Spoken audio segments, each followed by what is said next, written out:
And we are back. Hello, everybody, and welcome back to the live stream. This time we are here for the qualifying session ahead of the Chinese Grand Prix. I'm JW97, and once again, I'm joined by Robert Ionescu.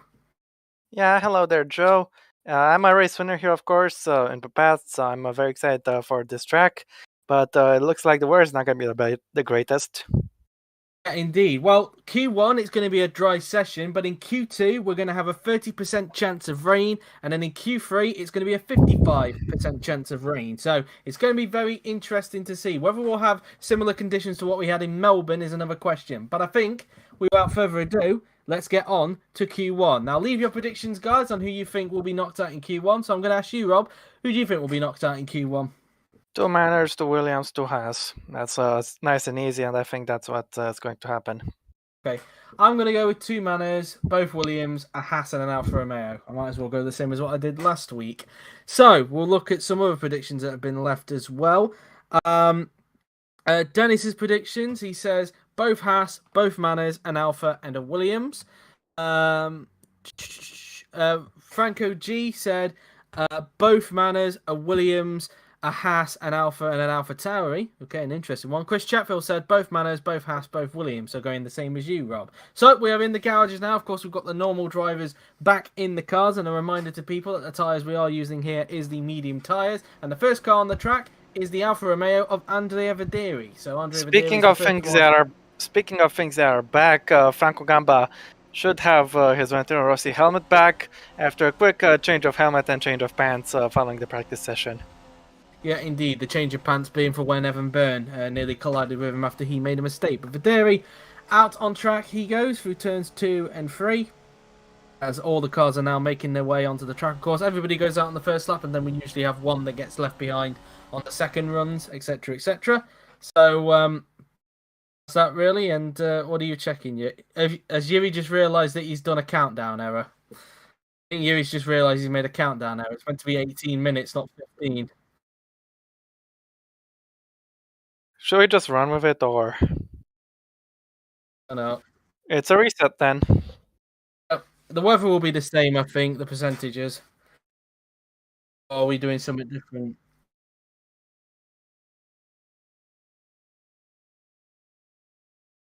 So we had a 15-minute timer rather than an 18-minute timer. That's what Yuri went to check. And so, yeah, that's the weather. So we're going with the same weather. So dry for Q1, 30% for Q2, and 55% for Q3. So just remember that as Yuri goes to reset. I don't know what he's doing at the moment. What's that really? So it was a 15-minute timer, so...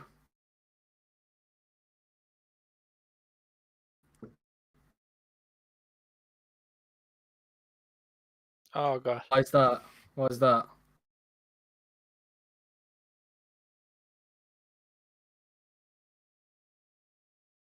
Ah. Okay, so just give a moment, guys. Just a little issue there with the escape button. And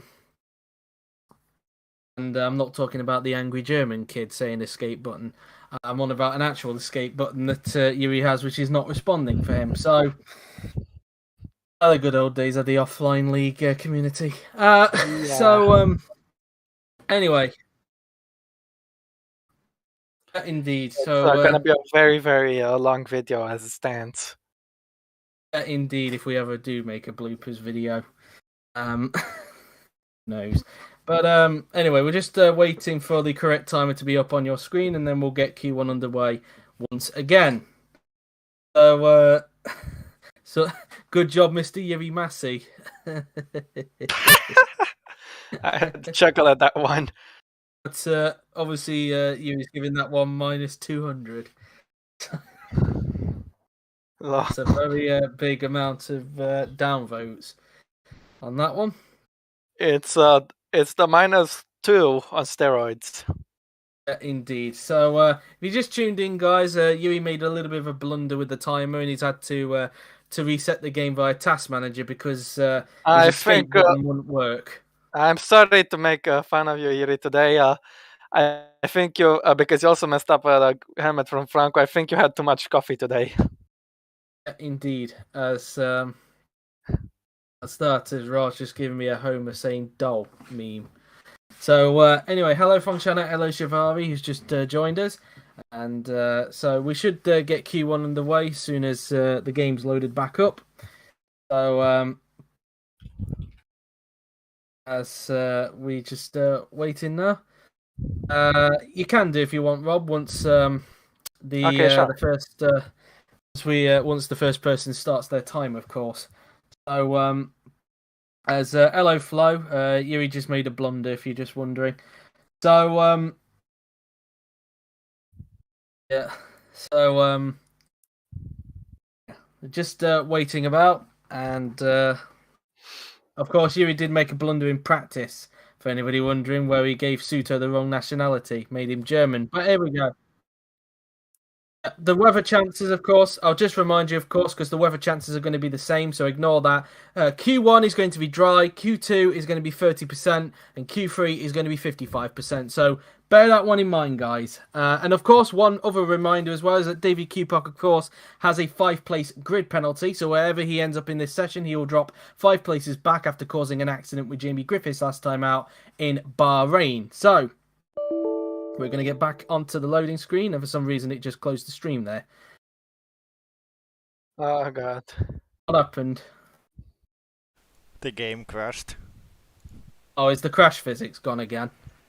Yep. Alright, so we need a fresh change of crash physics as well whilst we're at it as well, it turns out. So, apologies, guys. The crash physics deciding to corrupt on Yuri again, so... Yeah, sorry, this is not my day. He's already messed up with the flags, he's already messed up with the timer, and now his crash physics have decided to corrupt And on our him helmet. at this point. Oh, and a helmet, of course, for Franco Gamba. But we should get underway in a little bit.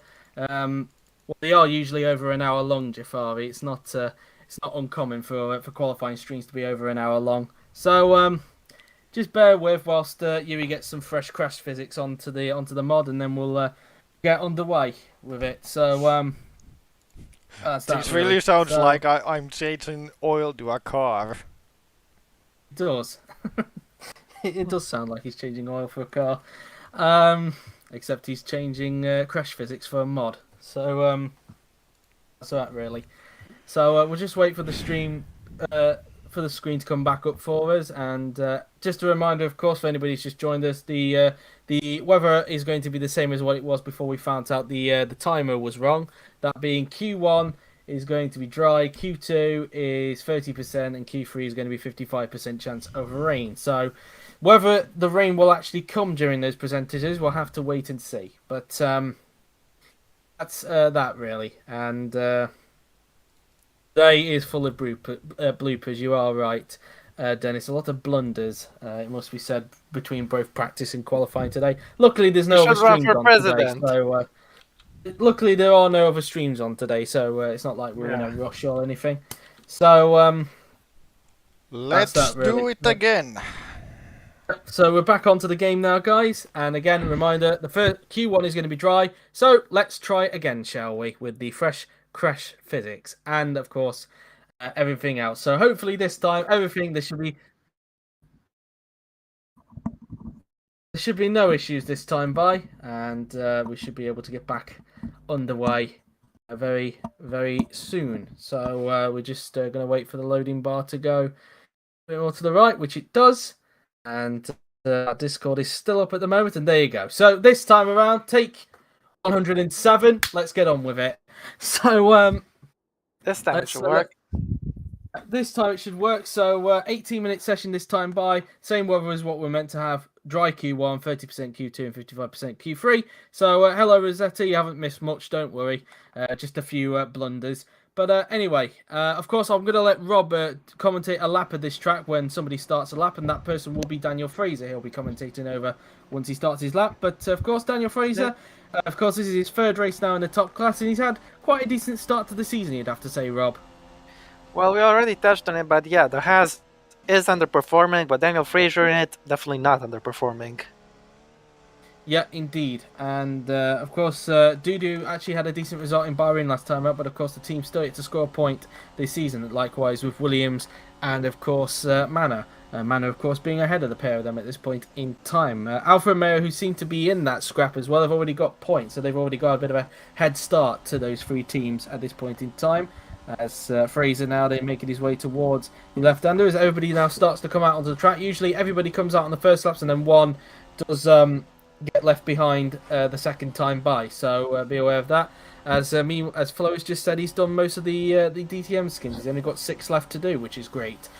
So hopefully they should be ready in time for the first race of the season, which starts this weekend. Also this weekend as well is the BTCC preseason test at Donington Park. BTCC making its return as well, so be aware of that one this Sunday.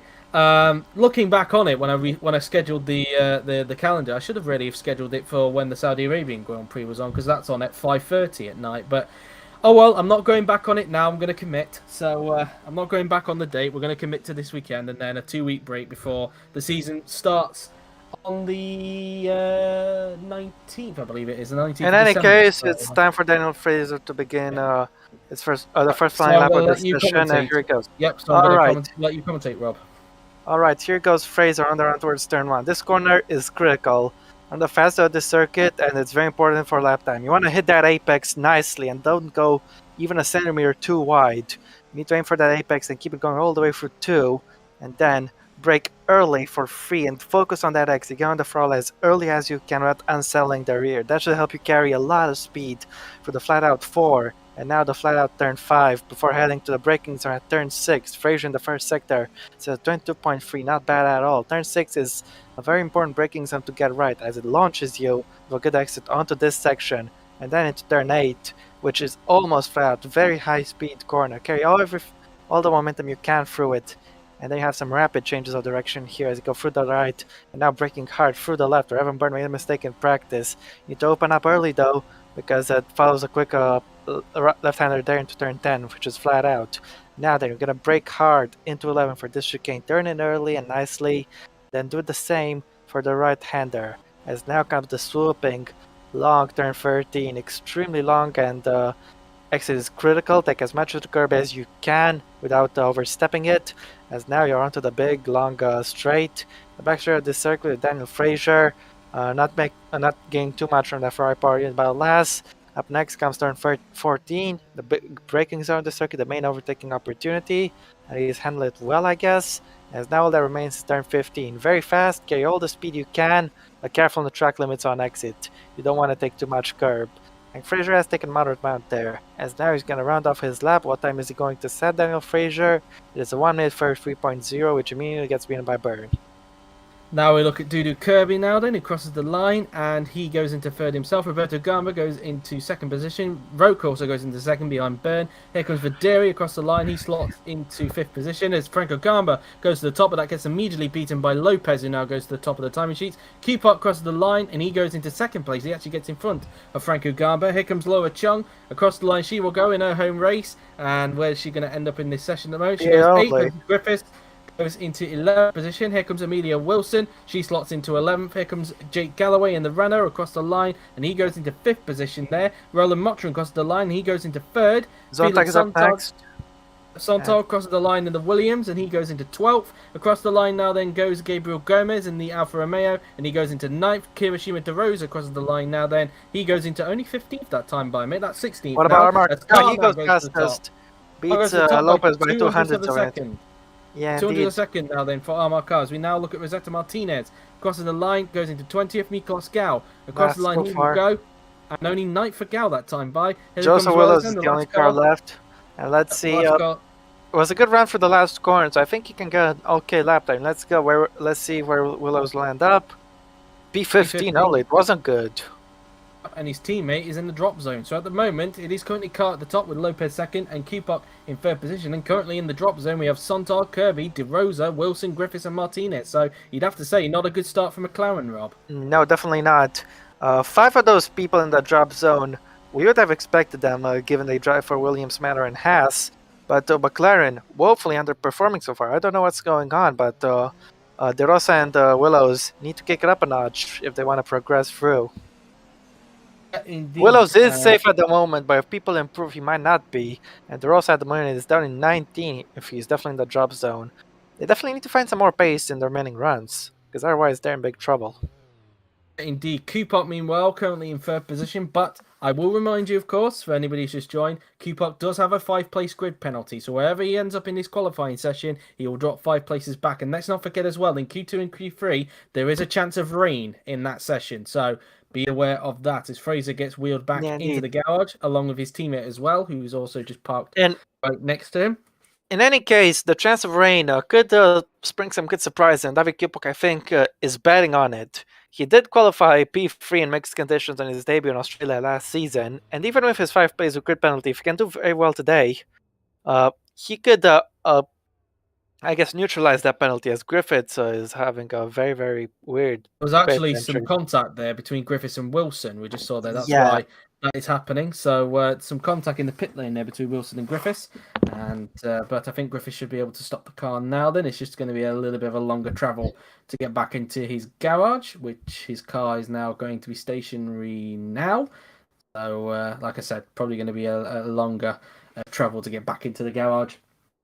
But we're now going to wait and see who's going to be the first to get out onto the track for the second run. Usually somebody gets left behind on this run, so that's that really, and we're just waiting for another set of cars to go out, of course. But yeah, very shocking first lap, you have to say, for the McLarens, and even Laura Chung as well, down in 14th. That's not what the home fans wanted, indeed, given that in fact Ferrari currently outside the top 10 as we speak, and it's going to be Franco Lopez who's going to be the first out on track on the second runs. The reigning champion coming into this, of course, still not yet to get a victory this season. Of course, the first 2 races being won by his teammate Amar Kar. Amar Kar having a brilliant start to the season, and Kar obviously determined this season to finally get his first world championship, whereas Lopez looking to become only the second driver in OC history to win back-to-back championships, Florian Volker being the first, of course, to do it in 2010 and 2011, of course. I know that Lopez, Lopez definitely wants to do that. However, Armarca might be making things a little bit more difficult than Lopez would have hoped.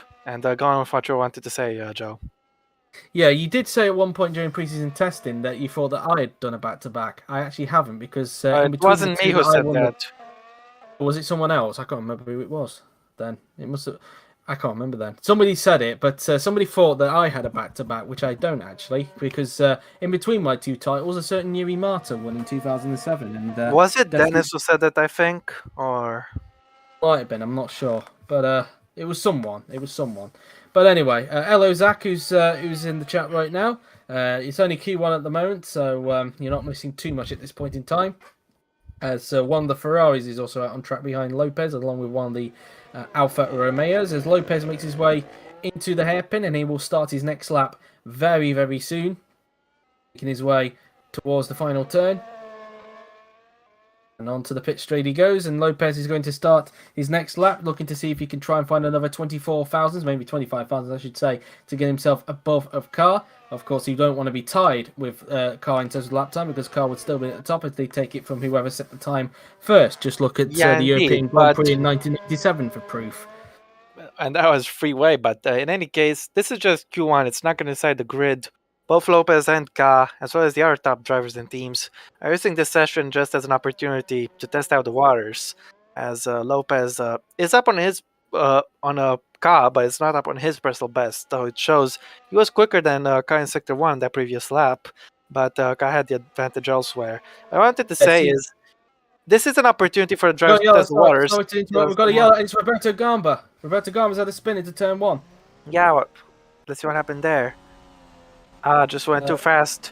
And like I said earlier, if you go even a little bit wide, it's going to punish you. And snap of understeer there, launched him straight into the gravel. And that's all she wrote. Indeed, and that's not what Roberto Gamba, that lap has gone down the toilet for the Italian, who, it's safe to say, has had a good start on his return to the top class. But we're going to go back with Lopez now then, who is still up on Car, and it seems like he's gained the time in these personal best, because he's still down, but he's cut the gap a little bit more between himself and his personal best at the moment. So if he can keep this up, he might actually go to the top of the timing sheets. But of course, we need to see what Car is doing. Yeah, indeed. I think Car was running a little bit less downforce, because I think this is where he made up that advantage, that 200th advantage on the straight. So Lopez, he might lose a little bit of time here compared to Kaba. We'll see what's going to happen. It's going to be close either way. Here comes Lopez then as he makes his way towards the final turn. He's got one of the Red Bulls behind him who's going to be starting a lap very soon. Lopez down the pit straight he will now go, and across the line goes the Mercedes driver. And can he go to the top? Yes, he can by 10 for This time he's done 131.461. it. Laura Chung is also on an improvement. Let's see where she's going to place herself. Usually the second laps, we do see a lot of improvements. Here comes Chung across the line. She goes up to third. A brilliant improvement there. The Chinese fans are going to love that one. That's a Videri big does not one. improve. Motrin doesn't improve either. Willows is starting a lap, and he could be in a little bit of traffic. That might not be good news for him, as now Chris Chatfield is on a lap finishing his. He'll be close, but I don't think he'll improve on it. And no, he doesn't.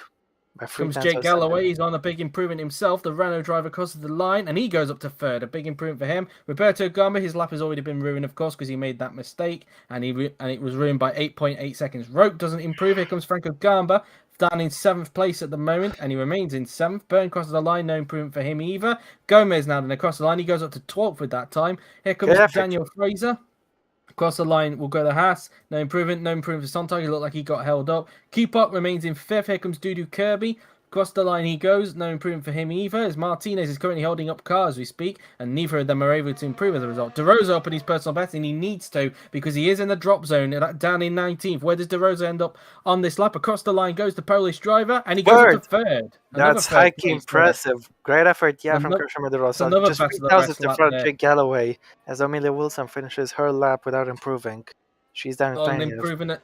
On improvement at the moment. He's down in 11th at this point in time, so he probably feels the need. He needs to improve. Gal now then coming down a pit straight. Across the line goes the 2009 world champion, and only up to 6th for Gal that time by. That'll be safety though, as now Willows is on the lap. He didn't get too much traffic. I think he could have got a little bit of tow from the Alfa Romeo. This is key because he is on the cusp. Let's see if he can get himself into a safer position. Blows across the line, what can he do? And he goes only up to 12th, but that's a little bit safer than 16th. Maybe he did get a little bit held up, who knows? But those runs done with. So Lopez at the top with Carr in second, but a massive improvement from De Rosa, Galloway, and Chung. Yeah, like I want to say before Roberto Gamba spinning interrupted me, the top teams usually use Q1 to test the waters in this session in qualifying in general. They don't go all out, they just want to see what you need to do in those high-speed conditions to get that perfect lap, so to maximize everything for Q3. Obviously, they'll be testing the waters not just in this sense, but also considering we might have some rain coming up in Q2 and Q3. Indeed, 30% for Q2 and 55% for Q3. But the bottom 6 at the moment now after those laps are Videri, Sontag, Kupok, Wilson, Griffiths, and Martinez. So we've got one Alfa Romeo in the drop zone, both Williams is in the drop zone, one Haas in the drop zone, and of course both Manners at the moment in the drop zone at this point in time. But yeah, that's that really. For Roke, it's currently been a disappointing session for him at the moment, being down in 13th position. In fact, the Racing Point's not really up as high as we expect them to be at the moment. No, definitely not. They underperformed in relation to practice. However, as long as both of them are safe, they should be able to focus more on Q2 and Q3. Of course, the threat of rain is a possibility. Maybe they've been putting a little bit more downforce on that car at the cost of harming them in Q1. Knows really as we wait for the next set of laps to happen. This will be the final set of runs, and it's going to be a Renault that's going to be out first, and it's Jake Galloway in the Renault who currently finds himself in 4th position at this point in time, as he'll soon flick off the pit limiter, which he does, to go out excuse me, onto the racetrack. I'm not much of a jinxer, but I think Galloway really doesn't need to go anymore. He's very clearly safe through the Q2, but he's going out again just to see if he could improve on it still. His lap was brilliant, but let's see. There's no harm in going out again. Even if you crash, you will have the spare car. Indeed, maybe just wanting to see how much he can push the car. So a few more cars have now come out onto the track. We've got Lopez out there now, Franco Gamba, Chatfield, Roberto Gamba. Probably he does need to improve really because his last lap was ruined by that spin. And Videri's out there, Sontag is out there as well. I think 21 of them will be able to get out. Will all 6, I think all 21 that are in the garages right now will be able to go out, as I should say. Will all of the bottom 6 be able to go out on the track? That's the question. Or will one of them get left behind? Galloway through the left-hander he goes, using a tad bit of curb there, as they now make their way through the long, swooping right-hander now then. And only Kirby and Martinez from the drop zone who are still yet to come out onto the racetrack as Galloway makes his way down the long straight before heading towards the hairpin. And will Kirby and Martinez get left behind, or will they be out to do another lap? For their sake, they'll be hoping they'll be able to get out onto the track so they can have a chance of trying to get into Q2. As Galloway now then makes his way towards the final turn, he'll be hoping there'll be no traffic on the exit of the pit lane as he starts his lap very, very soon, heading down the pit straight. There are still some cars coming out. Kirby has gone out on the track. Is Martinez going to also join him as well? There's still a few cars left to come out. Galloway, luckily for him, no traffic as he makes his way through into the first corner there. Still trying to keep an eye on the time. Martinez is out on track, so the bottom six, all six of them are out on track. This is their last chance to try and get themselves into Q2. The two McLarens aren't out on track, but I think they're in a much safer position now than they were 5 minutes ago. McLaren is going out on the track though between two. It's DeRosa, so Willows is banking that the 12th place is enough for him to get into Q2 at this point in time. As Galloway now then, it should be good enough. Sure, one or two drivers behind him could improve, but let's say if you're a Manor or Williams, you're gonna need to improve a whole lot if you're going to dislodge Willows. So I think he can count himself safe. Though it is a risky approach. I think the risk will be worth it. Indeed, as Galloway now then makes his way towards the left and right-hander. As he's currently down on his personal best in the second sector, so it doesn't look like that the 2016 Formula E champion is going to improve this time by as he makes his way down the very long straight. Hello George, who's just joined us in the chat. And I don't know why he's referring to himself as a green van man that time by, but we move. As Galloway now then makes his way down towards the hairpin. As we've got just under 2 minutes now left on the clock. Heading down towards the final corner. Let's see what Galloway can do. Flicking the car in through the left and then making his way down the pit straight. And will he be able to find some time in the last sector? I doubt it, but let's see. Across the line he will go. And no, 2 seconds off his personal best. As Lopez improves to do a 1:31.357, so a further improvement there for the defending champion. Chris Chatfield crosses the line. No improvement for him, remains in 10th. As we now look at Roberto Gamba, who now makes his way into the final turn, and he's currently in 15th, and he's not on an improvement, so he's got to hope that this, if he's not able to improve, he's got to hope that that's enough for him to get into Q2, because otherwise we could see a Ferrari out in Q1. He does not improve. Franco Gamba is a little bit though from De Rosa there, but it didn't save him. As for there, he has improved. There he goes up to 15th. That actually, means Roberto's on the course. 15th. No, he did. Oh, he goes up to 15th. Yeah, he goes up to 15th because Roberto was 15th. Roberto's on the cusp. Chung didn't improve. Sontag crosses the line. He's out. He remains in 18th. Griffiths is also out. He remains in 23rd. Carr, meanwhile, is on an improvement. He's got no traffic this time by. Let's see what the current championship leader can do now then. Carr makes looked a little slow into the last corner, but he should be able to improve. Let's see where Armacar will go. Remains in second, but improves on his best time at the moment. Byrne crosses the line. He's currently in 11th position, and he remains in 11th. Amelia Wilson currently in 20th position across the line. She will now go, and she remains in 20th. Gabriel Gomez across the line remains in 14th. Wilson, of course, his time in the last sector. He was green on in the second sector. He lost over half a second. Something big must have happened. As now Daniel Fraser is finishing his lap. The line he will go, and he doesn't make it. He remains in 17th position. He is now out. Kupok rounds the final turn, currently in 7th position. Kupok is now going to cross the line, and he does not improve. Roke crosses the line. He goes up to 3rd. Another person taking 1st place as now the Kirby. Meanwhile, keep an eye on him. He goes 17th. Just misses out. Yeah, 400 to a second, separating him and safety. As now Rosetta Martinez is one of the last ones left to do a lap, and the last one in the bottom 6. Can he get himself to safety, or can he at least beat his teammate? Yes, he can beat his teammate, but he's not safe. Gal goes up to 3rd. Gal goes up to 3rd that time by.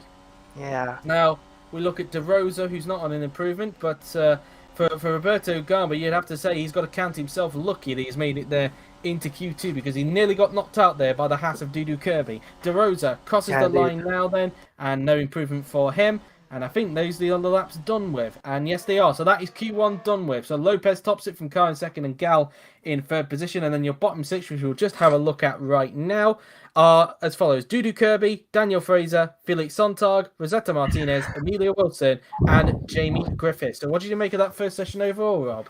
Well, looks like my prediction was right. The two Hanses, Williamses, and Manners are at this. But I think the first session was definitely very strange. The many people taking third place, and sometimes it kept changing hands. Also, Roberto Gamba heavily underperforming. He was very slow in Q1, but that doesn't mean he'll be slow in Q2. And I think he dodged the bullet there very narrowly, but he's dodged it, and he'll be hoping to do better next time out. And yeah, the battle for P3 was very interesting, as was the close tussle between the Mercs at the top. We'll see. I'm looking forward to Q2, especially the threat of rain. Indeed, we've got 30% chance of rain for Q2. Whether it will be there for the qualifying, whether it will be changeable or not, or whether it will just be wet, we will have to wait and see, of course. But it will be interesting to see how it fares out for Q2. So while we are waiting, guys, let us know your prediction on who's going to get knocked out in Q2. And obviously, we'll ask Rob later on when we get onto that. But yeah, so that is obviously Q1 done with. And and as mentioned earlier, Roberto Gamba, very, very lucky. Or as Franco said, the lucky B word, I'm not going to say it, PG, made it. So that's that, really. I'm just typing in for the Twitter, so bear with me if I go silent for a minute.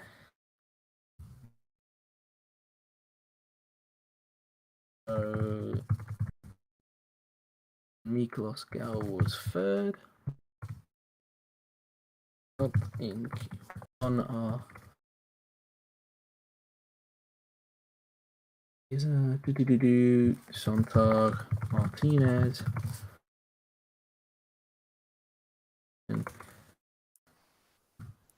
and Griffiths. There we go. That's the tweet sorted. There you go. So now we just wait for the next session to arrive, and just going to read some predictions out whilst we are waiting. So Franco Gamba says both Alphas, a Ferrari, an AlphaTauri, a McLaren, a Racing Point.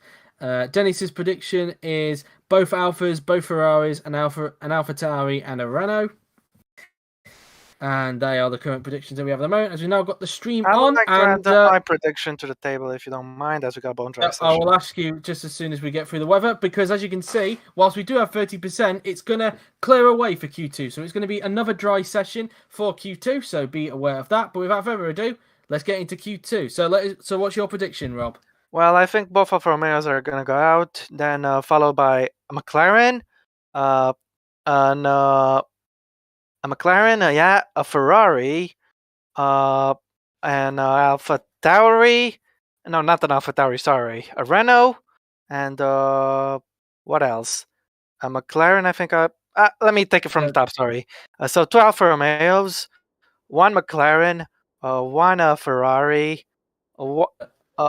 and then 1 Renault, and finally, I'm gonna go for what am I gonna go for? Actually, I'm gonna go for 1 AlphaTauri. Okay. Okay, I'm gonna say both Ferraris, both Alfa Romeos, a McLaren. Sorry to say that, and a Renault. That's what I'm gonna go for. But anyway, we're now gonna get underway.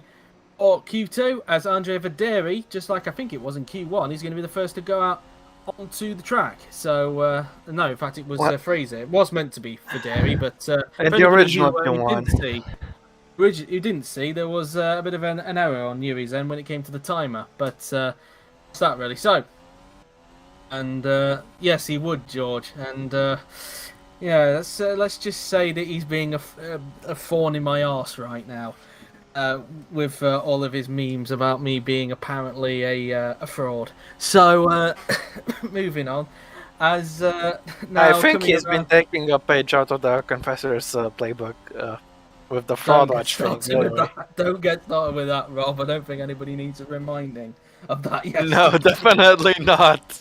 Don't think anybody needs reminding. So, anyway, as let's just get back to the action. So, Vaderi is on the track.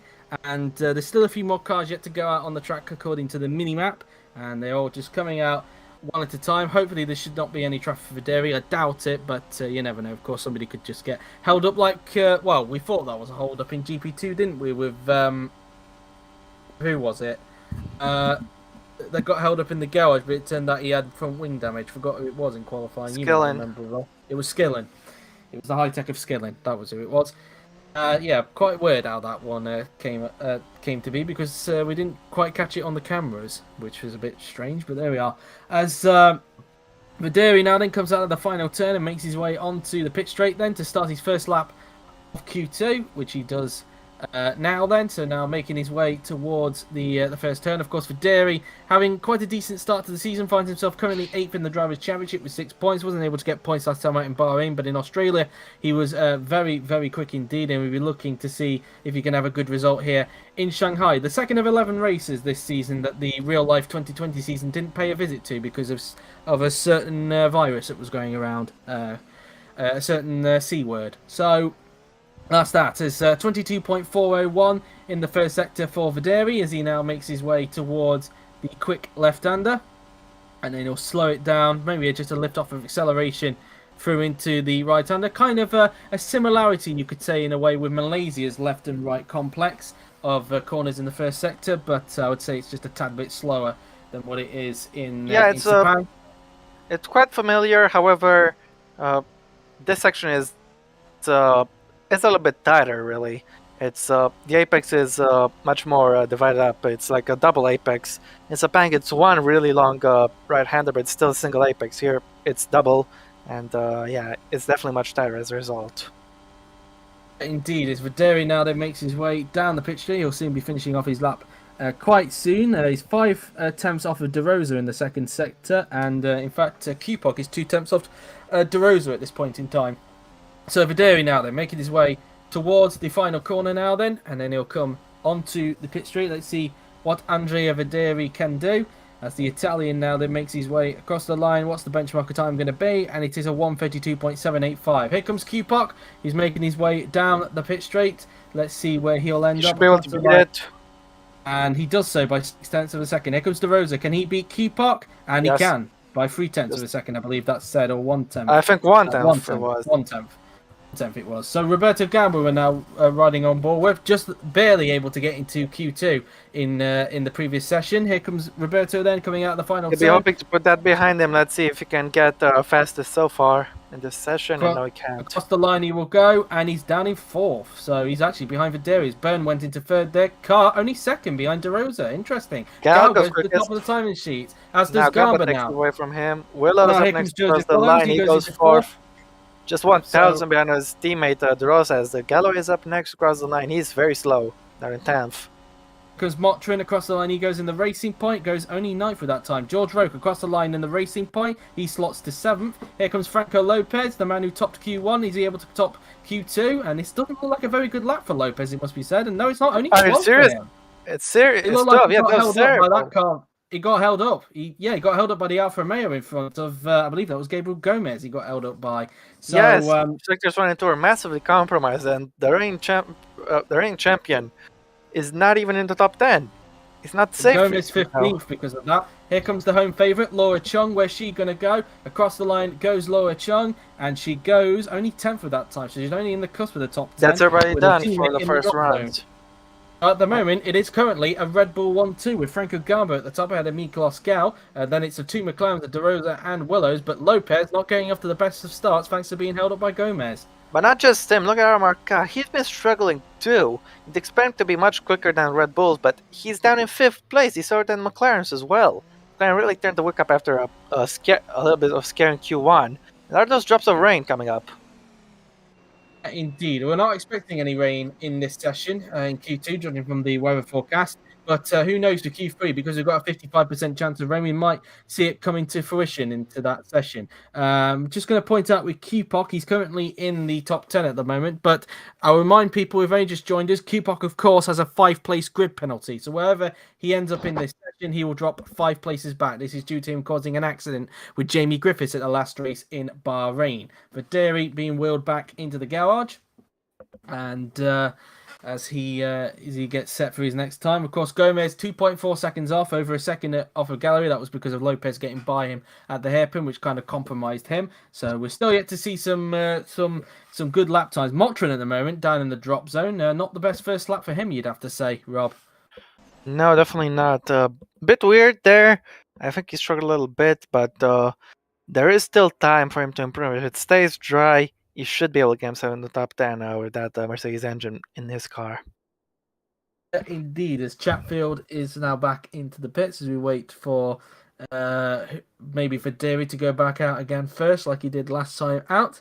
For some reason, he's got Jordan Mechanics as his mechanics for this one. I'm not 100% sure why, but there we are. There's Mockburn, and nice indeed. As Gomez now then, just making his way. Well, he's just come back into the pits. He'll get wheeled back into the garage. And as we wait to see who's going to go out first, probably his teammate, but we will see. And it will be his teammate. I just saw in the mirror there. There you go. Videri out on track now then for Alfa Romeo. And so he will be looking to see if he can try and get his Alfa Romeo into Q number 3, the final qualifying session, which could have a threat of rain, but we will wait and see. Videri now then, out on the track he goes. See now. Makes his way through the long, swooping right-hander. I think inside race Federi will lose at least one position. I think Franco Lopez is short to improve. By that way, Federi might have a shot to get himself in the top 10. We'll see. That all depends, really, on if Lopez gets any traffic or not. Hopefully, for his sake, he don't. But you never know, of course, as Videri comes out of the hairpin now then, before making his way towards the long, swooping left-hander now then. On the track, and he'll be starting his next lap very, very soon. Keep an eye on Cardo. He might have something up his sleeve. Currently down in 5th position at the moment. I think we could see a lot of improvements, perhaps, in the second laps. We will see. As Videri now then making his way towards the left-hander, flicking the car in for the left, and then into the long, swooping right-hander he will go. And, yeah, indeed. So coming off the turn, he will go. Joe, I'd like to ask you, what do you think are some good skills if you want to be quick here in Shanghai? Some good tips, perhaps. Well, I think personally, well, it's kind of a you'd obviously need good top end speed, especially down this straight, of course. But I think you do need a good amount of downforce, especially in the middle sector where we see most of the snake-like complex, you could say, similar to Malaysia-esque corners. So I think maybe a combination of both. I'd say mainly downforce, but I think you do need some good top-end speed to gain as much as you can, especially down that long straight. As Videri gets a little bit wild, and he might make a similar error to what Roberto did. Well, he kept the car pointed the right way, however, it's still a costly error. It looks like he'll be impeding Lopez unless he can overtake him. Well, that will not be good news for Lopez if that happens, of course, because Lopez is currently in the drop zone at the moment. So he'll be hoping he doesn't get held up by another Alfa Romeo. He'll be looking to dispatch of him pretty quickly before his lap gets underway. Well, he's in a much faster car and he's got a much faster engine. He should be able to get him as long as he's close enough onto the back straight. If not, he'll have to make the move in turn 1 because otherwise he could be in a lot of trouble. Indeed, and that's not what the defending champion would want at this point in time, given that he's trying to get his first win of the season after the first. Another lockup for Videri, I think, there at turn 11. He's having a bit of a wild lap, is Videri, but I think Lopez, in theory, should be able to get him. But the gap is a little bit nip and tuck. But let's see. Is the straight long enough for him to get the pass? I think it should be able to. He's getting into the slipstream. It's definitely long enough there. But it's all about whether Lopez is confident enough on the brakes to get him. So a look, I think he should be able to. And yeah, so Lopez should be able to get a clean lap this time by. So that was a close call for the defending champion. Videri's lap was absolutely needed to make that move for Lopez. But combined with that lockup you've just mentioned there, combined with the overtake, this is just going to be a nightmare of a lap. Across the line will go Andrea Videri, and it's a 1:35.0. It's in fact Videri trying to get back at Lopez, but Lopez saying no to that. Gomez crossed the line to start his lap. De Rosa didn't improve that time by. Here comes Roberto Gamba. He needs to, and he's only up to 12, so that's not good for Roberto at this point in time. Q-Park across the line he will go, and no improvement for him. As Willows, meanwhile, he's not on an improvement, but he's currently in 4th, so I think he's about safe, but you never know. Yeah, indeed. Both McLarens have done very well after a poor showing in Q1. They really turned the wick up, and even though he doesn't improve, they're in a good position, both of them. Galloway has improved, and so has Gal. Gal improves to now be between 200s behind Franco Gamba, who, speaking of which, we're looking at now. Gamba is not on an improvement across the line, and he remains on a 1:31.7. Burning across the line to go up to 3rd. A big improvement there. Carmine, can he dispose of Gamba at the top? And no, only 3rd. 23rd, Another 400 thing seconds. to point out is that Galloway was, and now actually still is, 1,000 behind George Roque, as now Roque's teammate will want to get himself into the top 10. Here goes Ronald Mochin. He does so. He goes up to 4th, so a big improvement there for him. Here comes Laura Chung, who's also on improvement. She's in the drop zone, and she needs to get out. Both Ferraris currently in the drop zone as we speak. Chung, across the line in her home race. What can she do? Across the line she goes, and she lost time in the last sector. That's not good news Couldn't for her. improve on She's that down in one. 12th. She might not have enough time for a last lap, but let's see George Roque. He stays in 9th place in front of Jake Galloway. As now Lopez is about to finish his lap. He should be up on this one. So look, he's not going to be quicker than Gamba. It's 13 only 13 still! My Oh goodness! my word! What is going on with Lopez? Did he make another mistake, or did he get held up again by Federi? Let's have a look. I sensed something was up when Federi was keeping up with him on the straight. But Lopez, this lap is atrocious. There you go. Look, it's coming up now. Look, he was up in his second sector, and then he had a lockup going into this corner. He had a little mistake there. You can just see, similar to Federi, who was in front. Indeed. So that is a disaster for Franco Lopez, and it looks like he could be out of it unless he's quick enough to get back round. But I think we could be looking at the defending champion being out in Q2. This could be a massive, massive surprise. But I think Lopez will be trying to rush the pit lane as quick as he can and get himself back out on track for a third lap. Though that appears to be unlikely, as now Armarca, I think he might have been given a lifeline at pole position with this. But of course, he'll have to bring the results. Okay. Think so. Yuri believes that is it. He believes that is it. We will just have a look just to make sure, of course. I think the same. We believe that Lopez is going to be out of it. The defending champion, with it all to do tomorrow in 13th. It might be 12th, depending on what happens with Kupok, of course, because he does have a 5-place grid penalty. But for Lopez, it is a disaster for him indeed. And, well, that mistake has definitely cost him dear. And him being held up by Gomez, he is not going to be happy about that at all. That is not what you need when you're 13 points behind the championship leader. Definitely not what you need. It's still early days. However, in the economy of this championship, this might not be good news at all for Franco Lopez. No, definitely not indeed. As we look at the timer, just to be sure if he is out, of course. There might be the odd few that might get a lap in, maybe Federi, who is currently in the drop zone, but we will wait and see. If it gets below 1 minute 31, then that is official. As Lopez is still out on the track. I do think he is going to be out of it, but we just need to be sure, of course. He's back in the pits. And, well, scenes here in China, as some people have said in the stream chat, of the defending champion being out in Q2. As we just wait to see if that is official. We might get maybe the odd one going out, as I just said. We've got riding on board with Federi, so he might be able to get out in time. We'll have to wait and see, of course. Well, if he doesn't go out in time, nobody else will, as his teammate is just coming in now. Let's have a look and see. So we've got I think it's over. 39, 38. Oh, no, His no, friends no, go out. no, he's having to wait because being McLaren is going out. I think De Rosa, will he get out in time? It might be tight. I think it's too late, though.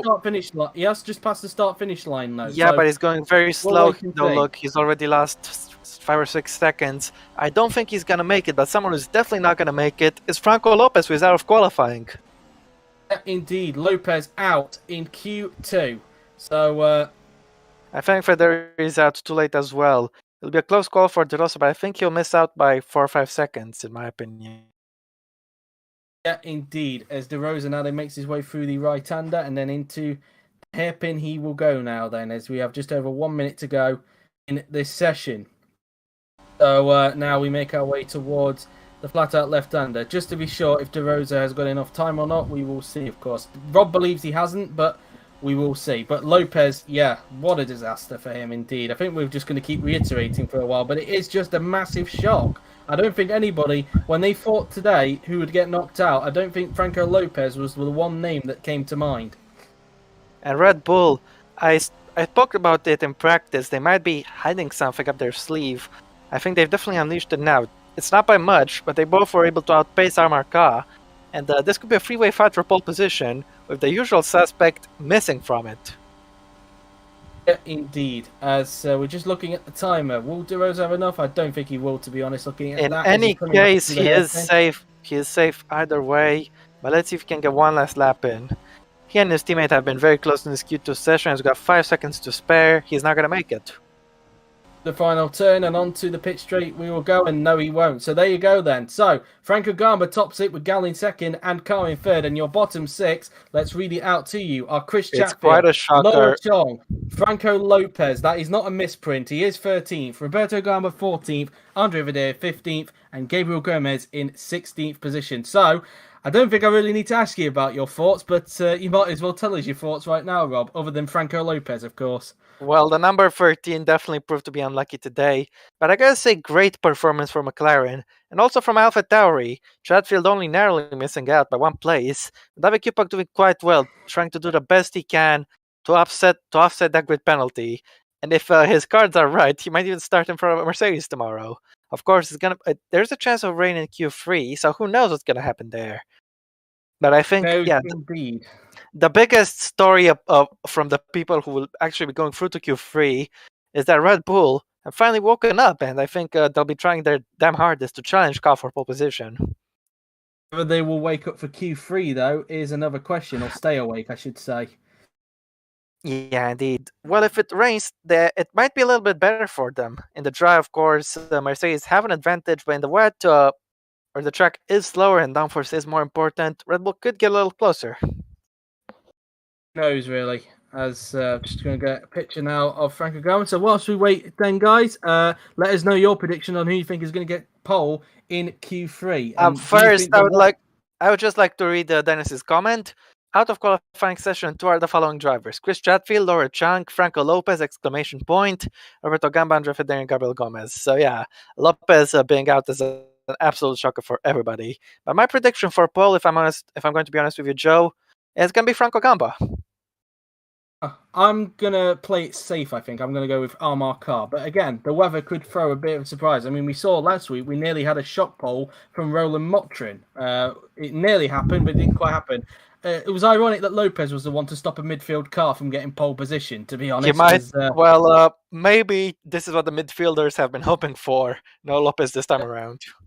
It's basically karma, basically, for that. Anyway. You're saying karma. I'm saying, look at my latest comment in the chat. Karma, of course.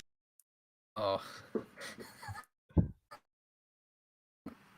Well, yeah, loads of people are predicting Armar for pole, so I think I'm being quite unique with my Franco Gamba prediction for pole, but we'll see what's gonna happen.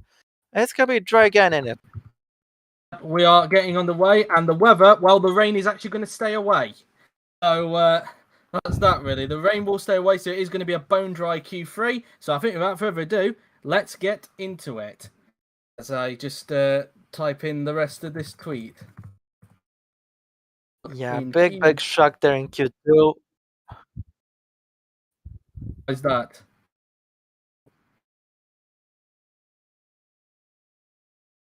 All right, so you forgot to remove those drivers, did you? Oh boy. Well, you keep the weather the same as it is, or? Right, so no rain for Q3 as it was meant to be. So what's that then?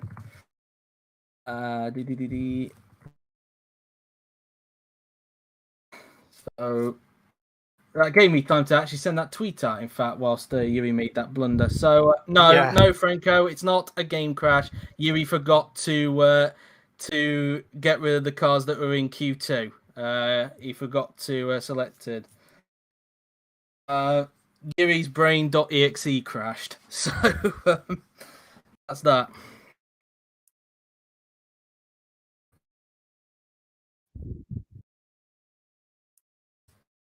I'm actually trying to avoid.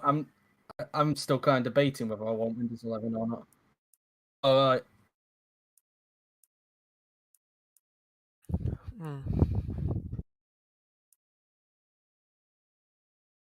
So that's that.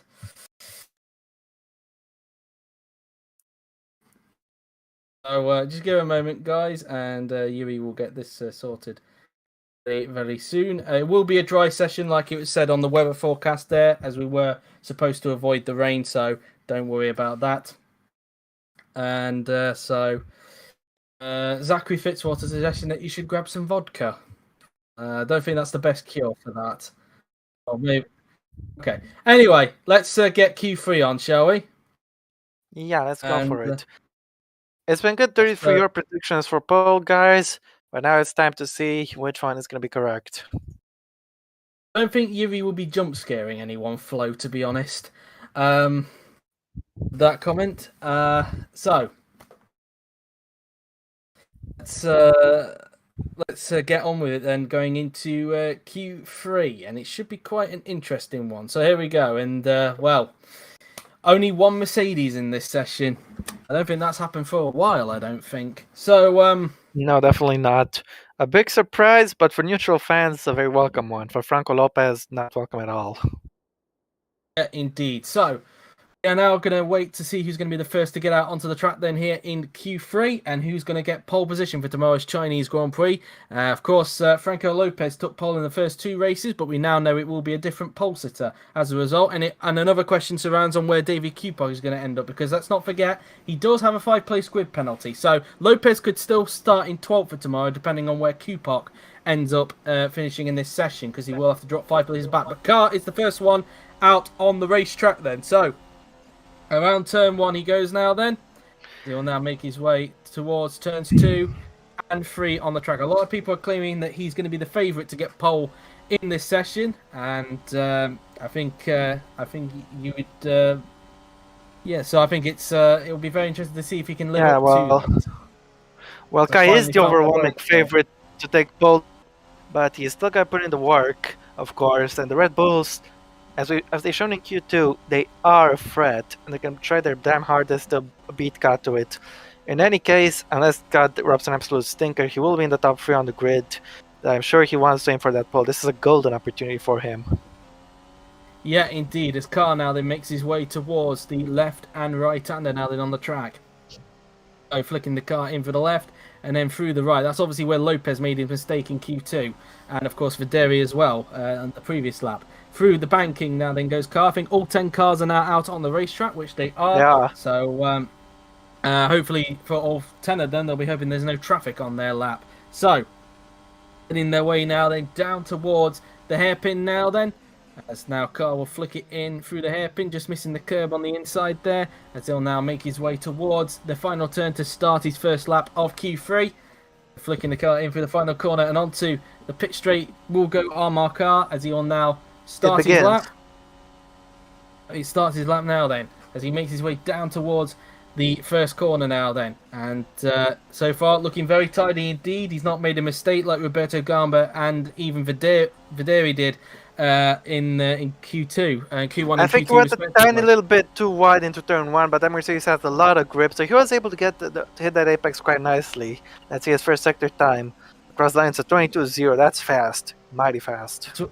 22.0 for Carr. Galloway 4 temps off him in the first sector there. Going to keep an eye on everybody else. A 22.3 for Kupot there. 22.0 for Motrin as well. So that's quite close. Only 8 thousandths down on Car's personal best in sector 1, of course. And don't forget they got the same power unit. So sector 2 could be the decisive bit. Was a little bit of downforce though that needed to be played though in that first sector. Not too much, but Gamba's gone purple in sector 1. Look, 21.9 for him, Joe. Gamba gone fastest in the first sector there, so very encouraging of him there. 22.0 also for George Rowe. It's very interesting in the first sector. A 49.5 in the second sector. And don't forget about Gap, he'll be finishing his first sector soon. 49.6 for Motrin in the second sector, as Kupot 50.1, a 50.3 for Galloway, a 50.4 for Willows there, so he's way off of Carr in the second sector. 22.1 for Gal in the first sector, meanwhile. 59.3 for Franco, so he's still purple in the second sector. Making our way now then down the pit straight. What's the benchmark time going to be then for Armar Carr as he crosses the line now then? And it is a 131.8. Here comes Jake Galloway. Across the line he will go in the Renault and he goes into second place, second off. Here comes Kupok, the man with a 5-place grid penalty. Crosses the line and he goes into second. Motrin goes fastest. He's found nothing else in sector 3. Incredible stuff. And don't forget Franco Gamba was up by 2/10 on Carr. Even though he has got a slower engine, he should be able to beat both of them, as Willow's got the line next to go 5th. Evan Byrne is up next. Crosses the line and he goes into second. Gamba goes faster by 3 temps. He got some slipstream there from Byrne. Yeah, just a little bit of dough. 3/10 Meanwhile, crosses advantage, the and line that could in be the racing big. point. What can he do? He goes Second. second. Roke goes P2. Here comes De Rosa, heading out of the final turn now that he goes on the track. The McLaren making his way down the pit straight. What can he do? In the Renault-powered McLaren, This is he very goes bad only lap. 8th with that time. Miklos Gal, what's he doing compared to Franco Gamba? He's Out of the slower. final turn, goes to 2009 world champion. Where's he going to place himself? Gal across the line. He heads down the pit straight. Where's he going to go? And he goes That was fifth woeful. only. So, at the 7/10 moment, down it is- his teammate, quite bad. At the moment, it is Franco Gamba who currently tops the timing sheets, followed by the 2 racing points. So it does seem like Red Bull, on this first lap at least, do have some pace, but so do the racing points. I think Gamba just that gap to Burn in front of him. He judged it brilliantly. He didn't get traffic in the first or middle sectors, but he got just enough slipstream in sector 3 to negate the power advantage of the Merckx and racing points. And what a brilliant lap that was from Gamba. It's put him on pole, but if it's gonna be enough to keep him there, it'll remain to be seen. As our Marca, his first lap didn't quite go to plan, but he'll be hungry to rectify that. As I think you were a bit behind on the stream, Jafari, because it was a bit of a late reaction from you there. Let's see what happened to Burn. His lap was pretty slow. Let's have a look. Did he make a mistake on his lap? Let's have a look then. And he might have done actually down at this corner again. Well, look how far behind Gamba was on him. Burn was just looking very slow. I think, Burn just was a bit off the pace there in the first lap, so not a very good first lap there for Burn. But yeah, I think you are a bit behind Jafari on the stream because that was a very late reaction to Gal not getting the only managing 5th that time. So yeah, judging by the sector times, I expected Gal to struggle a little bit. He was down in the first sector on Gamba, but I didn't expect him to be a full 7/10 down. In any case, if Gamba can do it in the Red Bull, Gal should be able to get close, but we'll see. There's got 9 minutes left in this session, and the fight for pole is definitely on. When we got going this stream, I thought the fight for pole would be between the 2 Mercedes, but as it stands, none of the Mercedes is on the front row, so this is very, very interesting. We'll see if still has time to improve, of course. You never know. Carr could be hiding something up his sleeve here. And don't forget that, of course. And we could say the same about Gal. And also, if things stay as is, then David Kupok will start in front of Rocco Lopez. At the moment, Kupok will be starting 11th if it stays like this with his 5-place grid penalty. So bear in mind of that as Roke is being towed back into the pits, but the racing points have got a very good chance to go for pole again, like Motrin did at Sakir. That car seems to have some very genuine good qualifying pace. Obviously for Motrin, he obviously needs to turn his race pace around because it seems that his teammate has had the upper hand on him in the races, but so far Roke might have the upper hand on Motrin so far in this qualifying session. We will have to wait and see. Yeah, indeed. Either way, the gap ain't big, it's only 2/10, and this circuit is quite long, honestly. And to be only separated by 2/10 is quite good from both these guys, but the session is far from over. It'll be very close to see, not just between them, but also between Gamba, and don't forget Kai and Gal.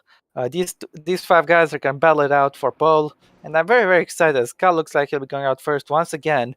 I think he'll have enough time for a 3rd run when we get to that.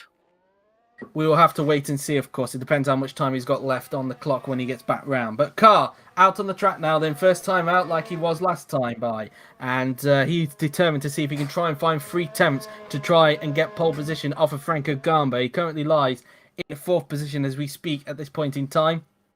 He now makes his way through the right-hander at this point in time. So now we come around the hairpin now then as he'll make his way towards the long swooping left-hander now then as more cars come out on the track, including Motrin, Franco Gamba, the current pole sitter, Kupok and Galloway. Kupok trying to get as high as possible before his grid penalty comes into effect. Around the double left-hander will go Carr now then as he'll now make his way towards the left-hander. Now through the left and then into the right-hander we will go. And now through the long swooping right-hander will go the current championship leader, as now Roke is the only one left to go out onto the track. And I think that's his dot on the mini-map now. And I believe it is. And yes, it is. So all 10 cars now out on the track, as now Carr makes his way down towards the hairpin now then. So let's see what Carr can do. Can he try and find 3 attempts to get hold of Franco Gamba and get pole position for tomorrow's Chinese Grand Prix? Carr now, they're making his way into the final turn. Onto the pit straight now then. Here he goes. So let's see what Carr can do now then as he makes his way onto the pit straight. He's just started his laps. And now into turn 1. goes the current championship leader, flicking it in through the first long swooping right-hander now then, through into turn 2. It's kind of like a NASCAR style way they've named all the turns here, as now through turn 3, and now into turn 4 now then. Let's see what his first sector is like compared to Franco That Gamba. exit from 3 21.9. looked a little bit slow. Let's see his first sector time. He's up 600's on his up, but he's personal still best up. by only 400s, yeah.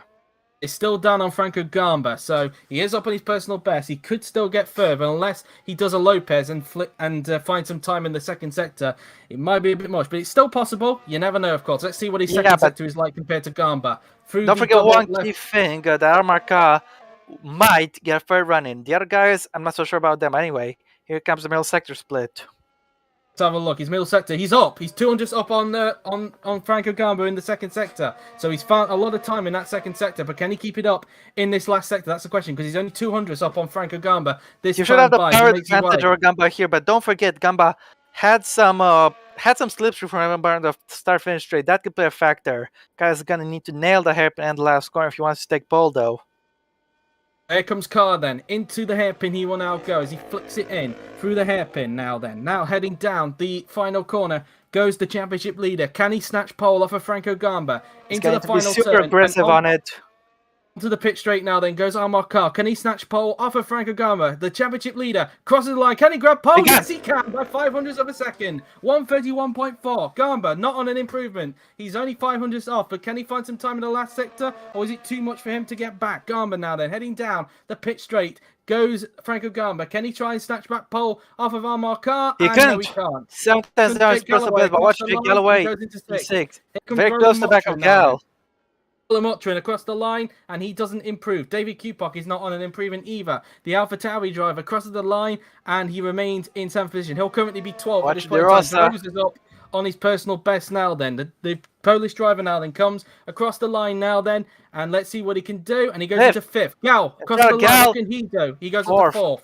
Joseph Willows is up on his personal best now then. The McLaren driver making his way onto the pit straight, and he goes only 9th with that time. Evan Byrne up on his personal best. But they'll be trying to get a few places first. Let's see where the Irishman is going to go as he goes across the line. 7th, good lap there from him. Roke is not on an improvement as we speak as he makes his way down the pit straight. Roke crosses the line and he does not improve that time by. And there are those laps done. So it's now Carr at the top by 500ths of a second. But will anybody else get a third and final lap in? We will wait and see. As Carr it was an alright looking lap, but I think Carr had the potential to go even faster on it. I still think he left some time on the table in Sector 1. And I think both him and Gamba will get our shot at it, but it'll be very close to see.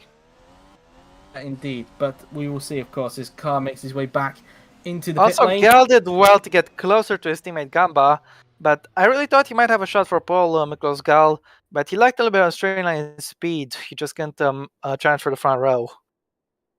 Indeed, as Carr will have to get wheeled back into his garage. So Carr now being wheeled back into the garage. As Joe, I want to ask you, what do you think are the most important corners when it comes to getting lap time on this circuit? Because in my opinion, I think it's got to be turn 1. The whole entire complex of multiple apexes. You don't want to scrub off any speed into there. I think the second sector is where you gain the time most, as we saw with Armor Car. So I think the second sector could be quite important as well, to be quite honest. What's your... and are those corners in Sector 2? What do you think is the most important corner? Out of that second sector, probably the S's. Really. Yeah. I think the very fast left-hander at the start, the S's, is key. Because honestly, in my opinion, that corner is borderline flat. You can take it flat, but you need a lot of downforce and a lot of balls to do it. But if you can't do it, you'll gain so much lap time. It's just something else. Indeed, as Roke is now back into the pit lane as we wait to see if anybody else... Safe else... to say he won't get another lap in, but Kai and Gamba might be able to. Speaking of going out on the track, but will Gamba join him? That is the question. Carr is going to go out for one more lap because clearly he doesn't feel the gap is that satisfactory. And of course as well, Franco could still get out on the track as well at the same time. We will see. He's out on track. Let's keep an eye on the timing tower on the top and then on the left-hand side to see if Franco Gamba will join He's going to need to go out in the next 10 seconds or else his session is over. There is a car moving in the pit lane. Is that Franco Gamba? That is the question. Has to be. Let's have a look as they're at the end of the pit lane now then. Let's see. I think whoever it is will just have enough time and it is not Franco It's Ron Garber. Motrin. Though. So let's see what Motrin can do. As now car. So pole position will go to a Mercedes parked car, but don't rule out Ron Motrin. He pulled off a miracle with that front row start in Bahrain. Who knows? He might be able to take away from our car, but the Brit, I'm sure, he want to improve on his lap just to lay down the gauntlet. Indeed, as car now then makes his way down towards the left-hander now then. I'm gonna tell you something though. I think it'll be very close for Motrin, when it comes to making it. Actually, I think he could be very, very close to missing out. I will see what's gonna happen. Indeed, as car now then makes his way down towards the hairpin, and so now heading his way down towards the hairpin, he will now go as he'll flick the car in. She does now. So he flicks it in through the hairpin. If Now Motrin heading can make it to the line in time, Ka has pull in the bag, but I think he might want to do a better lap. Let's see as he begins his lap. This could be the pole lap, but we're not gonna show up on this one. If it is the pole lap, we will replay it and we'll shut up then. But Ka, here he goes. So heading his way down in towards the first corner now then, as he'll now make his way towards turn 2. A little. And just trying to keep an eye on that dot on the right-hand side on the mini-map there to see if that driver makes it or not. They've made their way. 5, 4, 3, Gonna be close. 2, It's gonna be close. 1, 0. Checkered flag is out. Motrin hasn't made it. So that means our car is on pole. He's down by 2 tenths in the first sector, but we will keep on this lap, of course. But Armor Car is on pole position for tomorrow's Chinese Grand Prix by 500 of a second. His car makes a big mistake through into that corner, so that's this lap gone away. But I don't think he'll be too bothered with that because he is on pole for tomorrow's race. Through the double left-hander now, then we'll go Armor Car as he makes his way towards the end of the second sector. It was very close with Gamba on that second lap, but he was just able to pull it off. Who cares if he's over half second down now? It doesn't matter anymore. The session is over. He's pulled. So around the long swing right down, he made another mistake there, I think. There got a little bit of a twitch. So this has been a very scruffy lap for Armor Car. But like I said, like he really cares anyway. He has got pole position for tomorrow's race's car now. They makes his way down towards the hairpin. And I hope that Yuri is around at the moment because we'll need to see a pole lap very soon because I'm not hearing any sound. Now I do. As now, car now then makes his way into the final turn. Let's see what lap time it's going to be. Anyway, like it matters, but across the line goes Armor Car in the Mercedes and give me 1:42. In terms of. So we're now going to take a look at the pole lap from Armor Car. So enjoy it, and we're going to stay silent. Fun fact, by the way, this last lap would have put him P8 on the P8 on the grid. But anyway, here we're going to get to his pole lap very shortly. By a whisker, he's got it. I don't think that lap looked perfect, but it was good enough. And once we get to it, we're going to shut up.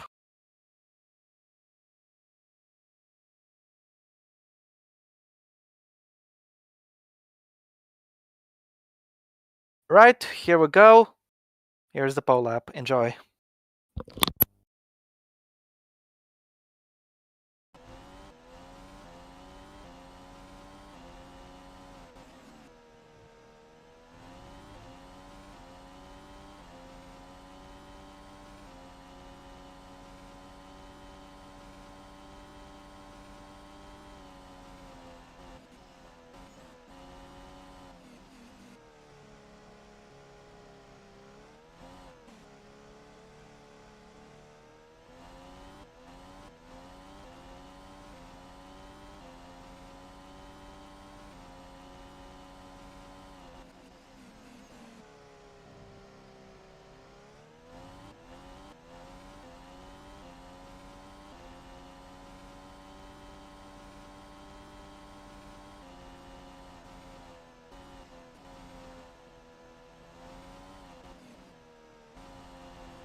That is how Amar Khan got pole position for tomorrow's Chinese Grand Prix, 100% taking advantage of what happened with Franco Lopez in Yeah. Q2. Of course, getting knocked out in Q2, which is obviously just shocked Kiro, who's just only just joined us in the chat. But a very good lap for Amar Khan, only 500s quicker than Franco Gamba, I but want it to touch on was a little bit just on that enough lap, indeed. Joe. I think the first 6 corners, Sector 1 also turn 6, were incredibly scruffy, but he was able to make it up brilliantly in the rest of Sector 2 and then Sector 3 to just about edge out Franco Gamba. It doesn't matter if you take pole by 3 seconds or by 1,000th. In the end, Armarka is on pole, and he'll be hoping to put that to good use, especially considering that his teammate and main championship rival is all the way down in 12th on the grid. Sorry. I'm going to bring that up actually because you went on a bit too far. But the grid for tomorrow is Amar Khan with Franco Gamba in second, George Roque in third, Miklos Gau in fourth, Roland Motrin in fifth, Kirishima DeRosa in sixth, with Evan Byrne in seventh, Jake Galloway is in eighth, David Kupak is in ninth, but due to his 5-place grid penalty, he will start in 14th position, which means that Franco Lopez will gain a place and will start in 12th for tomorrow. And then Joseph Willows rounds out the top 10, but it will be 9th for him, of course. So I think the person who will start in 10th, actually, if I remember correctly, is going to be, let me just double Chris check. Chatfield. It's going to be Chris Chatfield. So basically, whilst one gets a penalty, the other one gets into the top 10. So there you have it then. That has been it for the qualifying session here for the Chinese Grand Prix. A very interesting qualifying session, and it should hopefully be a very interesting race tomorrow here in Shanghai, especially with Lopez being down the field. Look out for him tomorrow. But until then, guys, that has been it. Hope you have enjoyed it. So thank you all for watching. I've been JW97. He's been Robert Ionescu. And obviously we aren't commentating for tomorrow, of course, because we allowed George to do that for the highlights. But until then, we will see you tomorrow at 5 p.m. GMT for the 56th lap Chinese Grand Prix. Till then, take care. This qualifying session has been very entertaining, and hope tomorrow's race can be just as entertaining. See you guys.